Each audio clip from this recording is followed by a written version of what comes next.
Hey, we'd like to take a minute to thank our sponsor, Isotope, makers of software and plugins for audio repair, mixing, and mastering. We use Isotope products here at the High Gain. It's an important part of how we've been able to bottle pure podcast gold week after week. And guess what? Isotope offers 1 free month of Music Production Suite Pro, which has all the tools you need to mix, master, and repair audio. Also, you can get 10% off all other software using the promo code FRET10. That's FRET10.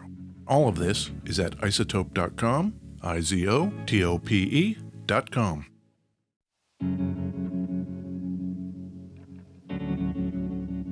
Hey, we'd like to take a minute to thank our sponsor, Isotope, makers of software and plugins for audio repair, mixing, and mastering. We use Isotope products here at the High Gain. It's an important part of how we've been able to bottle pure podcast gold week after week. And guess what? Isotope offers 1 free month of Music Production Suite Pro, which has all the tools you need to mix, master, and repair audio. Also, you can get 10% off all other software using the promo code FRET10. That's FRET10.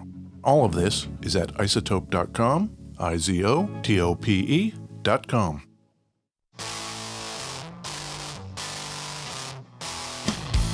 Hey, this is Ed Peterson. And this is John Kiltica. Ed? John, it's the High Gain Podcast. It is the High Gain Podcast. We talk about guitars. We do. Amps. Pedals. Wiring problems. Yes. Where are we recording from? We are in beautiful West Seattle, Washington. Another fine day. It is kind of a nice day. Another week in the new year. We're already like a month in almost. Yeah, getting pretty close. Yeah. As we sit recording this in the now time. Yeah. We're barely into 2023. Sure. As you sit listening to it, viewers, who knows what went down? This is a Guild M-75. We are starting this thing out where we had no end of wiring problems, so we've got a pretty stripped down board. We had been futzing around with the board and then got it in a weird state. And you've got papers laying around. You're all funky.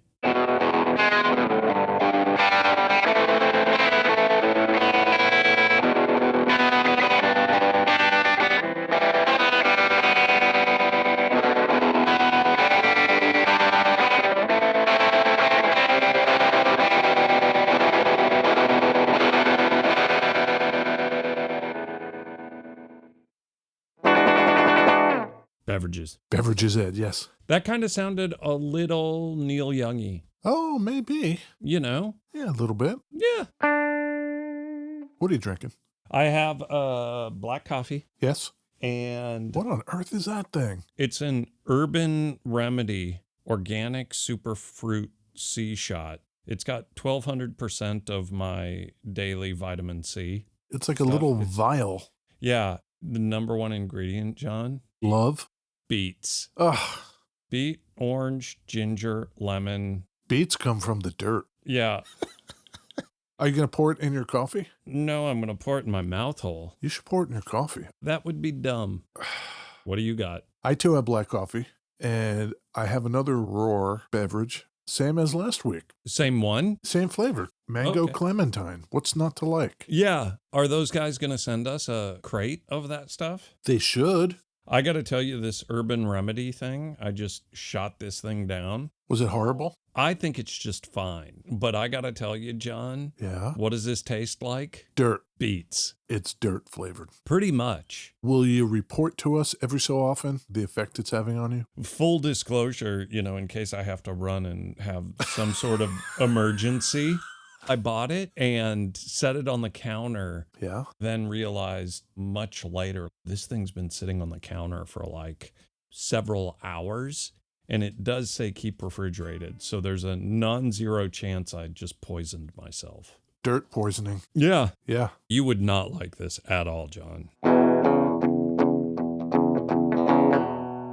This is a 1972 Guild M-75 CS cutaway solid body. Bluesbird. Long and storied history of a sort. This has 2 humbuckers, pickup selector switch, your tones and your volumes. It has a master volume knob. You love that. It's kind of helpful. Yeah. And a phase switch. I'm into that. What kind of humbuckers are those? These are Guild-designed humbuckers. They're a little gold foily, a little ornate looking. And they're a little bigger than your standard humbucker size. Hold it up. If you're going to swap them out for regular humbuckers, they're not going to be exactly the same size, so you might need different pickup rings. What would you do that for? These things are great. They sound great. It's got that bridge thing going on, the angled bridge deal. Yeah, it's like a block at the end. I think they're probably hoping to increase the sustain.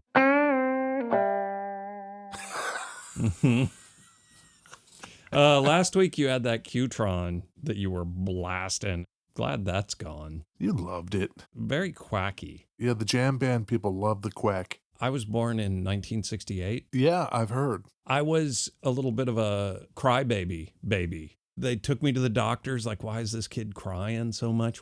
They took an x-ray of me where they made me drink some radioactive fluid. And one of my kidneys was swollen up into like my rib cage. I have a really cool scar. Looks like I've been in a knife fight because 1972 surgery tech, a little behind 1972 guitar tech. Yeah. I imagine that happens to a kid today and there's probably like a little tiny dot. They just poked a hole in me and sucked my kidney out through a straw. Right, exactly. 1952. You remember our man, Alfred Drange? Rhymes with orange. Rhymes with orange. Uh-huh. Woof. Woof. The dong is coming in hot today. Real hot dong. Hot dong. You remember our man Alfred was flying his plane to work? Is he in Connecticut? Not anymore. Oh. Yeah. He started Guild in 52. He was a pro guitarist. He owned a music store. He knew a bunch of jazz cats because he was into the jazz. Okay. And he peopled the newly formed Guild with laid-off Epiphone workers. Nice. Okay. Epiphone was like, hey, we're moving the whole operation to Philadelphia. And the workers were like, we like New York. We're not going to Philadelphia. We hereby strike. All right, then you're fired. I got a strike for you. Yeah. So Alfred was like, I'll take those strikers. He's the hero of this story. Yeah, we'll do it here. 1952, let's make some jazz boxes. Boom. Arch tops, hollow bodies. Let's help the jazzers out with your sweet, sweet Epiphone knowledge. Yeah. So Guild starts making jazz boxes. Not coincidentally, or maybe, in 52, the Les Paul comes out. This we know. This is historically documented on the High Gain podcast. And then a year after that, in 53, Gretsch is like, that Les Paul looks pretty cool. We should do something like that. Although the Duo Jet that they released wasn't completely solid, heavy piece of crap like a Les Paul. They routed it out so it was a lot lighter. Okay. So by this time, Drange is thinking, the smaller size cutaway kind of thing, maybe we should do that. So in 1954, they introduced the M-75. They called it the Aristocrat. Oh, that's a good name. Have you seen that movie? No, don't tell me anything about it because I want to see it. The Aristocrat? Are we thinking of the same movie? Are you talking about the joke? The joke movie? Yeah, about the joke called The Aristocrat? Yeah. Yeah, don't tell me anything about it. I haven't seen it yet. I mean... Don't tell me! You're going to tell me something about that movie, aren't you? I'm dying to. Yeah, okay. The Aristocrat. It was a hollow body. Yeah. And it was an arch top. Wait, what guitar are you holding? I'm holding an M-75 Okay. Bluesbird. Oh, I see. We're going to be talking about how this thing has morphed over the years. Okay. But in 1954, it was a hollow body arch top. No F-holes. Mm-hmm. Had a couple of pickups. So like a solid body. Only they routed out the entire back before they put the top on it. That was their take on a solid body guitar? I think there was a lot of pushback on the weight of a Les Paul. Sure, because people are not stupid. Yeah, so they wanted it lighter, but also they were listening to feedback about the jazz boxes being so massive. Right. So they scale it down, and this is what you get. Sure. It was lighter. Mm-hmm. It was still a hollow body. Different cutaway shape. This is not really Les Paul cutaway looking. No, it's more Gretschy. It came in sunburst and with gold hardware. Ooh. And block inlays. Okay. By 56, they split New York and go to Hoboken. New Jersey. I love Jersey. I know you love Jersey. What exit is Hoboken on? Hoboken does not reside along the parkway. This is the content that people want. They want to know about the Jersey exits. Okay, we're going to have to map out the Jersey exits. Who's from Hoboken? What kind of fantastic people are from Hoboken? Yola Tango, Great. Frank Sinatra. A classic. Any truth to the fact that he was kind of mobbed up? Oh, I don't know. You're from Jersey. Yeah, but I mean. With my newfound love of Jersey, I go to you for all information Jersey related. Well, then I'm going to say probably. Okay. Can we get a mustache check? We're late January. The cop stash is coming in nice. Yeah. It's more gray than the last time I had a stash. You think this is going to be your 2023? I don't know. You're going to do any variants to it? Do you think you might, handlebar out that shit? Yeah, something like that. You think you might? Because right now it's real classic. Yeah, class stash. Yeah, I think it's great. Thank you. After they moved to Hoboken Guild, they added a natural finish that you could get on the Aristocrat, as well as cherry. And they did that in the early 60s, just in time for them to cease production of the M-75 altogether. Sure. In 63. But, John, why are you holding an M-75 if they stopped making it in 63? Well, I mean, we've established this is not an Aristocrat, John. I'm paying attention. In 66, Guild was sold to the Avnet Corporation, and they moved to Rhode Island. Avnet? Yes. Okay, I'm going to look them up. What's their deal? I have no idea. Started on Manhattan's Radio Row. The company became incorporated in 55, started trading on the New York Stock Exchange. We call that the big board. 1961. In the middle 60s, the company briefly owned record labels, including Liberty Records and Blue Note. Avnet owned Blue Note. And then they acquired Guild Musical Instruments in 65. How about that? See, viewers? Yeah. On the job, spur of the moment. Research. Spontaneous research. On Wikipedia. Ed just drills in. He's like a badger or a gopher. Right. Yeah. Like one of those guys in Vietnam. Yeah. Why is a semiconductor company in the 50s buying Blue Note records? We've got to expand out. We've always got to be growing. Yeah. Let's buy a jazz label. Great. Well, they did do one cool thing after buying Guild. Okay. They expanded their electric offerings. As opposed to the kind of aristocrat, archtop, primarily jazz kind of thing, they started thinking more along the lines of what the rock and rollers might like to play. And they started out with the Starfire line. Right. Those are great. They're very cool. And then in 67, they're like, okay, fire up the M-75. We're bringing it back. Now it's back, although it's not called the Aristocrat anymore. They heard the joke. Yeah. By that point, the joke was on fire. And they're like, eesh. Yeah, maybe we call this thing the Bluesbird. Sure. So that's what they called it. It was still hollow, but it had humbuckers now. It was laminated. The body was maple. And it could have a maple top or a mahogany top. And the flavors of it at that point, late 60s, were the M-75 Standard. Standard Bluesbird. Yeah, chrome hardware. That was the main differentiator there. The M-75 Deluxe, gold hardware. And then the M-75 Bluesbird, solid body. Oh. So you could get the Standard or Deluxe, which remained hollow. Yeah. Or you could get the Bluesbird, which was solid body. Did they run out of numbers? Did they just well, we made it to 75 and we don't got no more numbers, so we better just keep them all M75s? That could be. The fuck? Well, I think the basic shape was retained, and maybe that's what they were thinking. I wonder if you're going to edit that F-bomb out or if I'm going to have to throw another $100 in the swear jar. What did you say, frick? Something like that. Yeah. Let's see what this thing sounds like, Ed. Shall we? I think so, yeah. Okay. Bridge.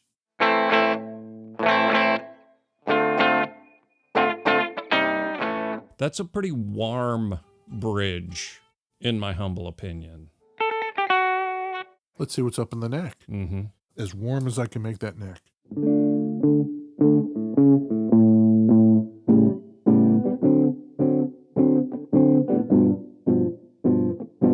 Pretty jazzy. Scooby-Doo-wah. Don't do that. How trebly can we make that neck? Normal? If I make that neck as necky as it goes and the bridge as bridgy as it goes, and then we pop this thing in the middle. Oh, okay.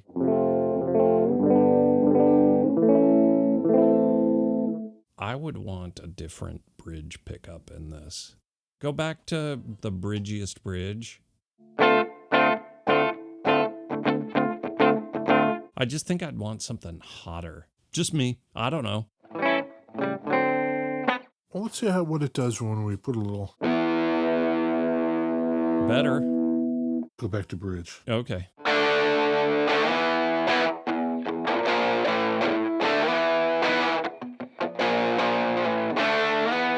Yeah.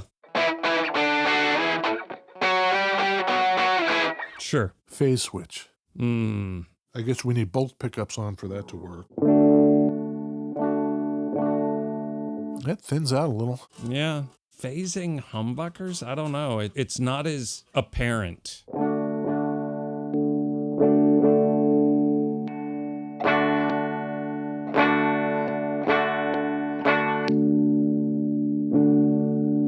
Yeah. I'm going to jump us back a little bit. Yeah, here. yeah. They got bought by Avnet. Yes. Because the globalists were taking over. Yes. What happened to Orange? Drange?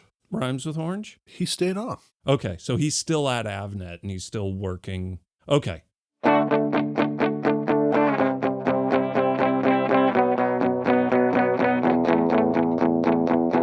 The truss rod cover says M-75 on it. Yeah. Did every variant say M-75? And then it's like, well, this guitar doesn't look like that guitar, and they're both an M-75. I think that's possible. At this point, late 60s, the ads, the print ads, different shaped pick guards, and the knobs in different places. Man, okay. In 1971, Mm-hmm. the hollow-bodied versions of the M75, the standard and the deluxe, discontinued. Okay. 71? 71. So the only thing you could get past 71 were solid bodies. Okay. And the hollow bodies were the aristocrats? They were Bluesbirds after 67. Okay. 67, when they resumed production, Yep. they were Bluesbirds. Even the non-solid body ones. Yes. From 71 till these things were discontinued in 78. Pretty good run. Maybe it says Guild on the pickguard. Maybe switches get moved to a different layout. What you get depends on what year you get it. Our example here is 1972, pretty early. Okay. Bound neck Bound body. on the top. Yep. Kind of an interesting pick guard. It's kind of a funky shape. Is it gold hardware? Yeah, this one is. It's just faded and real vintagey looking. Yeah. I love the wear spot between the pickups. How did that happen? Fingers under the string, maybe? Yeah, I don't know. Big block inlays. Those are nice. Yeah, those are really nice. But by 78, as I say, no more M75s. In 1984, they're reintroduced. Oh. 1985, Mm. the M75 Nightbird. Still owned by Avnet, do we think? I wonder when Avnet sold them. I can tell you that. Oh, okay. Avnet sells to Fender Oh, in 1995. cool. But right before that sale happened, they discontinued the M75 again. But in 95, when Fender takes hold of them, Mm-hmm. they're like, hey, let's bring the Bluesbird back. Sure. Okay, that's cool. Let's do that. What year is this? They reintroduced it in 97, which is cool, except that in 2001, the Rhode Island plant is shut down and all operations are moved to Corona, California. Fender, California. I guess that makes sense. Fender's buying them. Yeah, they're moving plants, consolidation. Sure. But then in 2004, Mm-hmm. What do you think happened to those workers? in Rhode Island, Compensated, moved to Fender, California. Of course. Wage increases because it's a more expensive cost of living. Yeah. And Fender did the right thing. exactly. Okay, great. 2004, though, after bringing everybody to Corona, Fender acquires the Tacoma Guitar Company, Yes. and they move production to Tacoma, Washington. Didn't the Tacoma plant then just do the acoustics? They did because, in a bold move, Mm. Guild stopped making any electric guitars at all. They went full acoustic. Weird. Isn't that weird? Yeah. And then in 2008, they acquired Command. You remember them, out of Connecticut. Sure. And they moved production to Connecticut. I wonder, like, the Rhode Island guys, now you're just fucking with me. Right. Your swear jar. You just banged out a couple $100. Frick. No. But that's okay because in 2014 they closed down the Connecticut factory. Yeah, of course. And then Fender sold it. The factory. The company, Guild.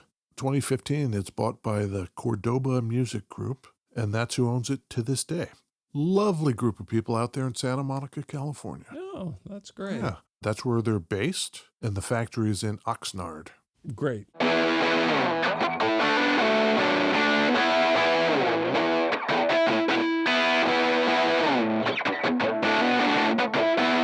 Yeah, that's that guitar, Ed. Sure. You gotta try it.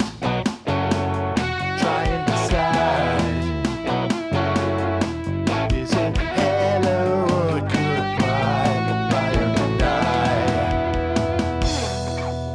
Did a little flourish on that one. Yeah, you like that one? Hey, John, Yes. the Guild Yes. 1972 Yes. M-75 Bluesbird. Yes. It's got a bound top. It's got a phase switch on a couple of humbuckers. Yeah, Big block inlays. You're a fan of Guilds. You own one. I do. Buy or deny? Did you like that I switched it up on That you? was And great. how did I do? I kind of did a synopsis of the guitar. Yeah. I think that's your thing. Yeah. And I wanted you to go first on this one. Yeah, those norms are doing it the same way every time. Nah. 2023, baby. Mustaches and mixing it up. I'm going to give this a buy. Sure. Should I qualify it by saying that I won't buy it? But I mean, would I buy this? Yeah, sure. It's a buy. I mean, we've done plenty of buys where we didn't buy the guitar. Yeah. If every time we said buy, we had to buy it, we were obligated, that We'd would be be screwed. terrible. Yeah. I give it a buy. Yeah? Great feeling neck on it. Mm-hmm. I like these Guild humbuckers Mm-hmm. quite a bit. The S100 I have has those. Okay. What about you? Nah, Yeah? not into it. Why is that? Weirdly, I didn't love the pickups. Normally, I'm just like, it's a pickup. It sounds fine. Yeah. I think the bridge pickup could be hotter. Mm. Didn't grab me. And then it looks like a Les Paul. Your S100 that looks like an SG, I'm very into that. Yeah. This one, even if it's lighter and it's got a phase switch, I just don't love it. That is understandable. We should let viewers make up their own mind about that. Mm-hmm. I'm going to take pictures. Are you? Where are you going to put them? I'm going to put them all over the place, but mostly Instagram Sure. and on our website, The High Gain? thehighgain.com. Yeah. Yeah. Is that associated with any other musical network or anything? It is. Yeah? We are core members of the Ruinous Media Network of music-related podcasts. Oh, yeah. The shit falls apart if we're not there. Nobody walks the dog. The laundry piles up. It's horrible. Yep. Great work on that mustache, John. Thank you very much. I'm going to check in next week. Stash report. Yeah, exactly. Sweet. An ongoing stash report sounds awesome. Hey, John. Yeah. Good work. You too. Okay, thanks. All right. Bye. Okay, bye.